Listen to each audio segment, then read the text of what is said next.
Good morning and welcome to Our Issues Milwaukee. I'm your host, Andrea Williams. Our focus this morning is on the 2015 Milwaukee Film Festival. It's happening September 24th through October 8th. And here to tell us about this 15-day festival and what you can expect this year is Mr. Geraud Blanks, who's the Black Lens programmer for the Milwaukee Film Festival. How are you, Geraud? I'm good. Thank you for having me. Appreciate you being here, and we've got plenty to cover this morning as we prepare for the 7th annual Milwaukee Film Festival.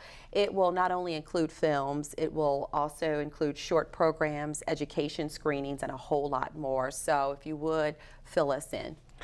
Yeah, so there are about, I think about 7 or 8 different categories, including Black Lens. There's Rated K, which is our kids program. There's Cream City. There's even a program just for people who love food. So, I mean, we've pretty much got all of the bases covered.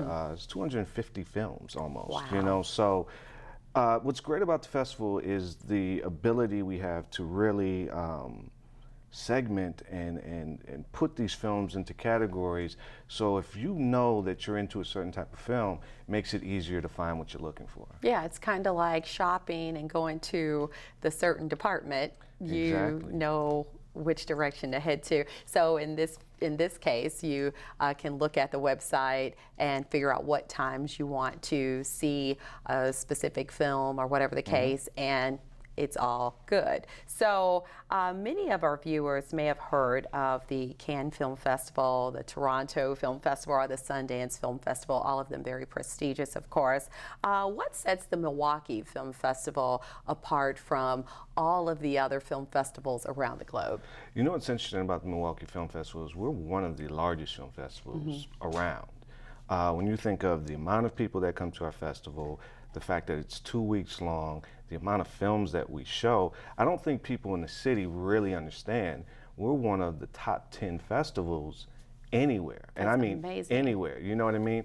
And you know, this is only the 7th year. Imagine where we'll be in 15, 20, 25 years. And I have to slow down because Jonathan, our executive director, often, you know, I'll get really excited, you know, and talking about the potential for the future.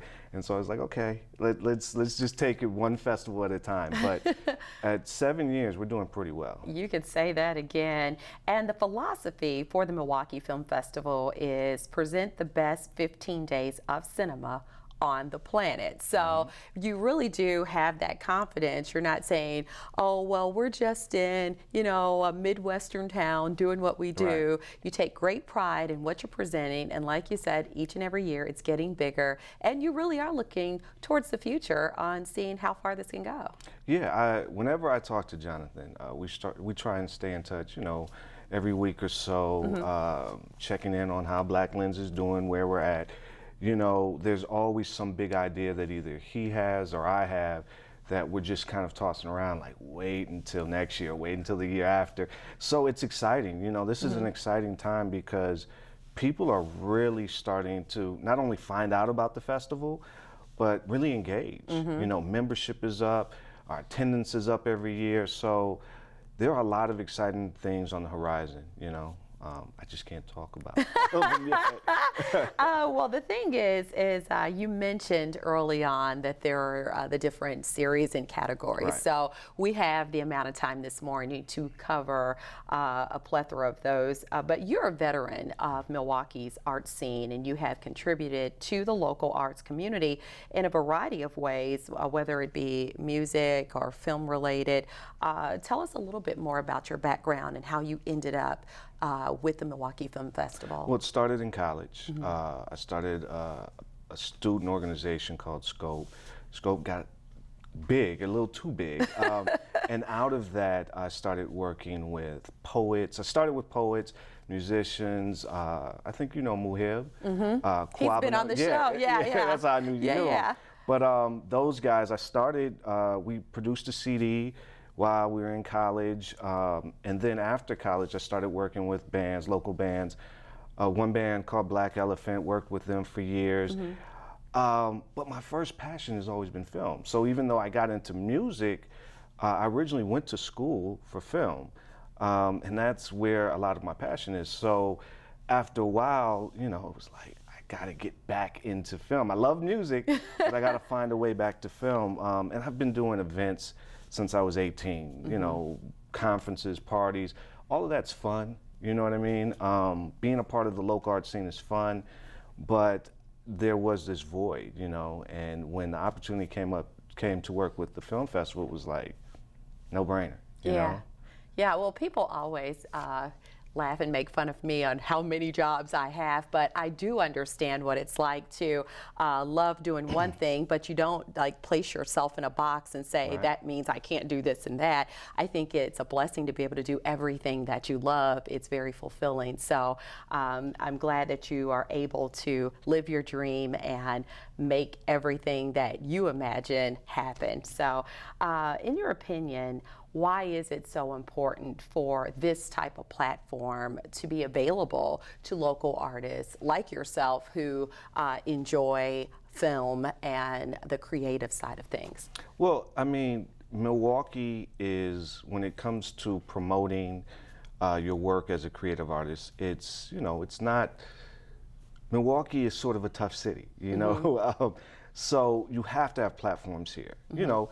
You go to New York, you go to LA, even Atlanta, there are a ton of, not only are there platforms, but there are people to really help engage your work and help you take it to the next level.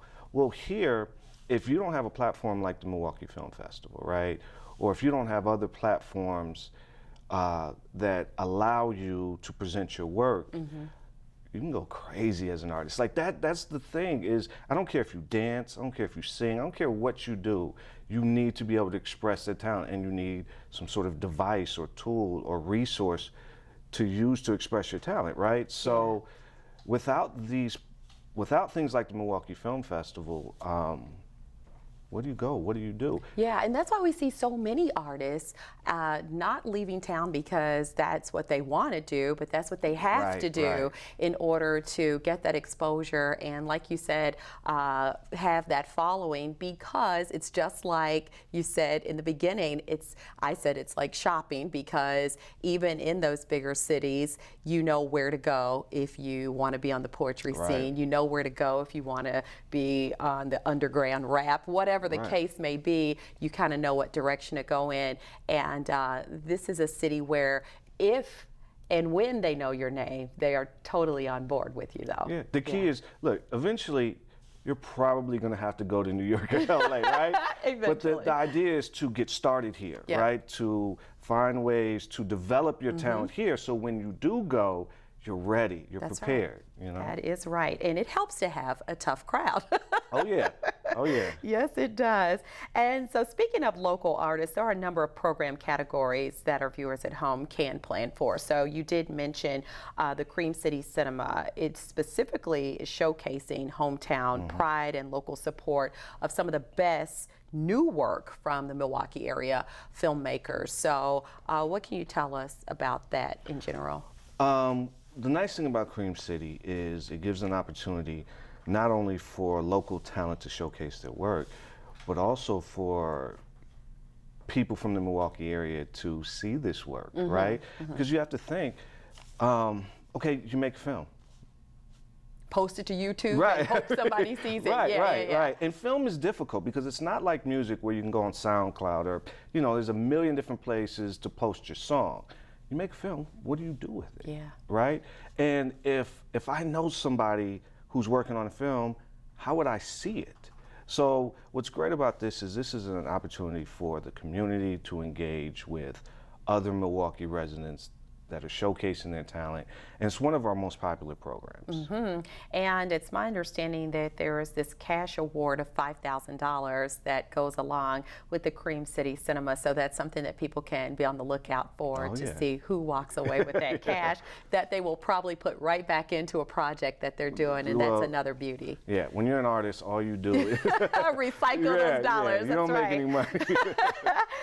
There's also a competition for documentary and fiction directors that involves a $10,000 award. So just giving people at home an idea of some of the things that are taking place and how this is so very helpful for those people who want the masses to see what they are putting into work. What do the viewers at home need to do if they want to attend the Milwaukee Film Festival, whether it be 1 day, 2 days, or all 15 days? Well, first, go online, Okay. mkefilm.org. Get acquainted with that website, because that's where you're going to want to go to get updates and all types of information. Our program booklet, which will have all of the information laid out in a nice, easy to use booklet, comes out early September. Okay. And that's when the physical tickets will go on sale at our box office. But you can buy vouchers now, like 6-pack vouchers, which are basically, you buy a voucher, and then when the tickets are available, you can trade in your voucher for whatever films you want. Oh, okay. But that guarantees that you have the vouchers ahead of time, but you also get a discount. And that's another thing people have to keep in mind is membership is another way. There are a lot of ways that we offer people chances to get discounts, to get in early. So mkefilm.org is the best way to stay in touch with us. Okay, and I have that. Passes and ticket 6-packs are available online September 9th, so right around the corner. And like you said, membership has its privileges, Yes. so people should, in fact, give that some thought as well. For people who would like to have maybe a short film or a movie that they've developed seen by the masses, how do they go about being considered to be a part of it in the future? Well, every year in advance of the festival, we have this thing called call for entries, right? Okay. And so at that time, people can submit their film. But what I always tell people is don't wait for the call for entries. You need to be at the film festival, you know, rubbing those elbows. Shaking hands, right. passing out cards. That's Getting right. to know the people involved with the festival. So when it's time for you to submit your film, you know, you have an idea of who you're submitting it to, the ins and outs, what kind of films we're looking for, you know? That's a very good piece of advice. And the big question for, I'm sure, parents who are home watching, is the Milwaukee Film Festival appropriate for children? Rated K. So Rated K, my daughter actually went with. Rated K, I Yeah. like that. Yeah, it's catchy, you know, but it's perfect. You know, my daughter went last year with her grandmother, which is if you know my daughter, she doesn't sit still very long for anything. So it went pretty well from what I heard for the Pretty first well. time. Yeah, but it's so cool because there's a range of different types of films, and these are films that they're not going to see on demand or on the Disney Channel, whatever. These they're different types of films, and they're really cool, and it's a great way to engage kids at a young age and get them into the arts. I love that. And the Rated K, of course, is for kids, Yep. and it's family-friendly programming, as you just stated. And the thing is some of these features and shorts are for kids as young as 3 to 12, but it's also for the young at heart. So it's not, you know, specified just for kids, right? Right. And that's the beautiful thing about the film festival is if you're into films, you're going to find stuff that you've never seen before, stuff you never even thought you were into before, right? It's the experience of coming down and being a part of this community, and you know, going to see a film. I mean, that's something that we've all grown up doing, is going to see films. Yeah, and with the 2015 Milwaukee Film Festival, with this particular kids series, you're marking the 20th anniversary of the movie Babe, and I know everybody that's in our age group will remember the story of the pig, and he wanted to be a different animal, right? What did he want to be? I can't remember. I can't remember. Giving either, away but- my age, I can't remember. But Babe is funny because Babe is such a cult classic. It's like the people are really intense about some of these kid films. Yeah. And I get it because you grew up watching these films, right? So Babe is one of those where 20th anniversary, it's going to be packed. Yeah. You know what I mean? You bet. And with this, parents should take note, there's a free Barnyard Bash, and it's the first that the festival's ever putting on. And so that's happening September 26th from 10 a.m. to 1 p.m. at the East Library. That's at 2320 North Kramer Street. And the first 200 people in line for the screening that are dressed in attire for the farm, they will get free popcorn. So a lot of fun stuff to look forward to, that's for sure. When we return to our Issues Milwaukee, as I said, we'll continue our conversation with Geraud Blanks, who is the Black Lens programmer for the 2015 Milwaukee Film Festival. We'll talk about the Black Lens category, the Film Feast program, and a whole lot more. We'll be right back.